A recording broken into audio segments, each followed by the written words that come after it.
Be careful, please. You might lose a lot of money. I just lost 1,600. What to say? I'm just frustrated, pissed off with myself. Which one is more scratch resistant? The M4 Mac Mini or the M1 Mac Mini? Let's find out. I decided to come here today to inform you that this device could be very fragile. I just came back with the device that I wanted to return, and of course you already know it's the M4, right? And I couldn't, because for my surprise, it has a very deep scratch in here. And deep, like you could feel, they could feel there. I cannot feel anymore. Yeah, but somehow it's here. There is a scratch here. I have only one thing that could, in my mind, have caused this. Either, actually two things. Either or a USB cable that might have touched the top surface, or the bottom of this keyboard that is plastic, the Apple keyboard, the old one, that is plastic, that I probably used only to log in because my other one is Bluetooth.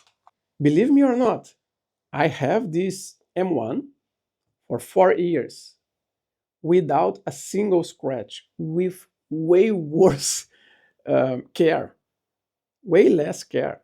I just put in the same spot, even without any protection here, because now I put a mouse pad to protect. Here I put everything on top of it. Never cared about this. This other one, I knew I was going to return. I was sure because my first tests weren't great at all.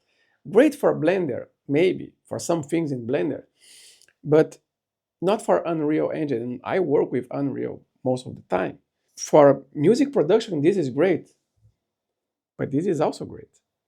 I can produce more than 100 tracks with lots of virtual instruments. I mean, tons of virtual instruments, orchestral sounds, and so on. And I really don't have a problem with the M1. I can work freely. I use Reaper most of the time. I, sometimes I use the Apple's Logic, but M1 is more than perfect. So that's why I return, because I can edit with this, but I have a Windows machine that I also can edit. I don't need a second machine with the same capabilities. Like this M4 is for video editing is mostly the same as my Windows PC. It's, of course, it's silent. It's using way less power consumption. Indeed, it's a better machine. If I didn't have my Windows machine, I don't need it. So I would be glad to send back. But they spotted this scratch, and I came back home with this device with me. I said, we can't accept.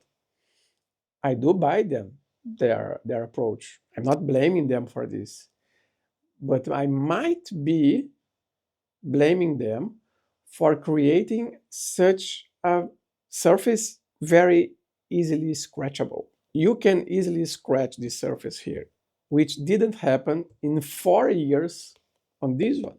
Considering that nothing bumped here, like I didn't pass a key here to scratch with the key, right? I was going to send back. Who would be crazy to do this? So there is a possibility that this metal part, maybe on the corner of the keyboard, could have touched this, but I can guarantee you it did hundreds of times here, and it's intact, but here not. And I think the more I touch here, the more I'm afraid to create new scratches. I will try to sell this, of course, mentioning that I have this small scratch in order not to lose too much money, because I don't need this machine. I'm just frustrated because I just came from the store understanding that it is so fragile that it got a scratch maybe from a USB-C cable or USB-A cable, whatever, or this bottom plastic bottom of the keyboard, which doesn't make any sense. I don't have anything else on my table that could have caused a scratch, deep scratch, Like, again, 4 years, no scratches. I don't get it. Be careful, please. You might lose a lot of money. I just lost 1600. Lost. Of course, I can keep.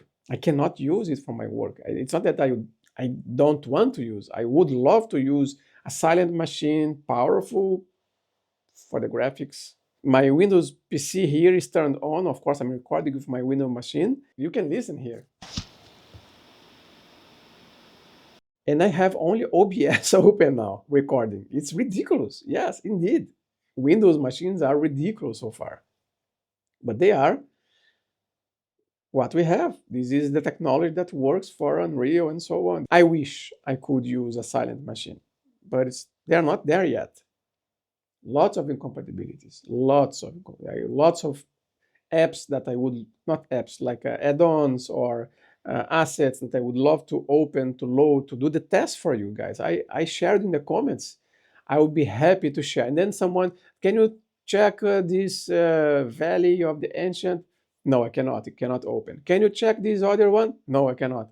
So everything that people requested me to test, no, I cannot open. No, you cannot open. You cannot download. You cannot. So for now, forget about it for Unreal. You can use the ray tracing, Lumen, blah, blah, blah. Yes, you can. We are going to start from scratch without too many add-ons, tools. You can, indeed you can. Is it a good performance? No. For example, this, you just open with the third person template, and if you put on Epic, will be around 20 frames per second, 20 something. So you might just need to put everything on the medium and then some specific things that you want in order to enable Lumen and global illumination and so on, to have a minimum performance on the scene that has nothing, just cubes and basic texture. So it's really not there yet.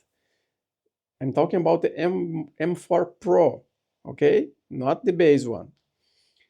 And the guy from Apple today, he mentioned, you should have the M4 Max in order to use these things. And I said, not really, because even if I would have the M4 Max, and he said, or the Ultra, I said, no, the Ultra I cannot, because you didn't release the Ultra yet for the M4, not even for the M3. So this is what I have now. I have this device sitting on my table. I'll try to resell, losing a lot of money probably. What to say? I'm just frustrated, pissed off with myself, of course, because I let this happen at the same time that I wouldn't predict that something like this could happen, considering that I have this for a long time. Bad day for Daniel. By the way, I'm Daniel. I hope I will have strength to continue this channel, because this is my first video, my first month of creating videos here. I even had a gap of probably 2 weeks that I posted some other videos recently about the Bolt event that I was creating. So this was like very demanding scene that I could only create using my Windows computer, never on this M4, never. Just to mention, I'm using Fluid Flux in these scenes, so it will never run because it just won't work on the Macs. I'm back with this video. I hope to find strength to continue. If you have any suggestion, because now I have this machine, unfortunately, I will probably have more time to test something for you. I work with Reaper, Logic Pro, Final Cut, DaVinci Resolve. I used to create lots of animations and presentations for my photography school. So I have this photography background that I could bring to here as well. If you want to see something regarding, let's say, photography for the digital world, I'm mostly using free softwares like Blender, Unreal. I spent a lot of money already on add-ons for both of them, but yeah, that's life. Like, it's not everything is free. We need to support developers. I'm a developer myself, so I created a tool to create HDRIs using Unreal Engine. So I will leave the link in the description. I'm also working on a photography simulator. I will leave the link for the Discord so you can follow there as well. It's a Photomaker, so you can have a virtual try-on of lenses and cameras in open environments, studio environments, outdoors, I mean. And you can choose the time of the day, you can set up a lot of things. You can see the changes in the lenses, let's say for the sharpness, for the distortions, chromatic aberration, and so on. So if you open your aperture, if you close down your aperture, you see the effects of this, depth of field, all the simulations, everything is covered there. It's super cool tool for you to learn photography and so on. So I will leave all the links for you here in the description, and I see you on the next video.